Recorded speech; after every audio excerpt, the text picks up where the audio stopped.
रोहितची काळजी वाटते, सरकारनं सुरक्षेची जबाबदारी घ्यावी. राष्ट्रवादी काँग्रेस शरदचंद्र पवार पक्षाचे आमदार रोहित पवार यांच्या सुरक्षिततेबाबत ही चिंता व्यक्त केली आहे खासदार सुप्रिया सुळे यांनी. आणि याच वेळी त्यांनी राज्य सरकारकडे सुद्धा एक आग्रही मागणी केली आहे. याविषयी सुप्रिया सुळेंनी फेसबुकवर पोस्ट केली आहे. आपल्या पोस्टमध्ये त्यांनी काय म्हटलंय पाहूयात. आदरणीय अजितदादांच्या अपघाती मृत्यूनंतर सबंध महाराष्ट्राला धक्का बसलाय. समाज माध्यमांमधून अनेक शंका कुशंका व्यक्त केल्या जात आहेत. जनभावना अतिशय तीव्र असून लोक अजूनही शोकाकुल अवस्थेत आहेत.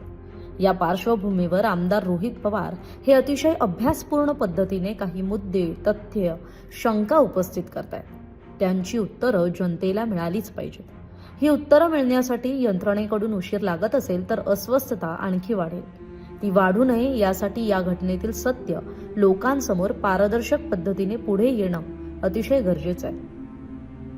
व्यवस्थेला प्रश्न विचारणं हा प्रत्येक भारतीयाचा घटनादत्त अधिकार आहे. रोहित व्यवस्थेपुढे जनतेच्या मनातील शंका, प्रश्न उपस्थित करतायत. या सर्व पार्श्वभूमीवर त्यांना सुरक्षा मिळणं अतिशय गरजेचं आहे. त्यांच्या सुरक्षेची संपूर्ण जबाबदारी राज्य सरकारनं घेतली पाहिजे. @CMO महाराष्ट्र देवेंद्र फडणवीस.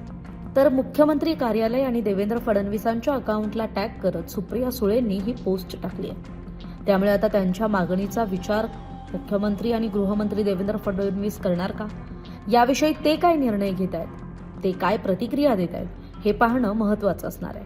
तरी सुप्रिया सुळेंनी केलेल्या या मागणीविषयीची आपली मतं कमेंट करून जरूर कळवा.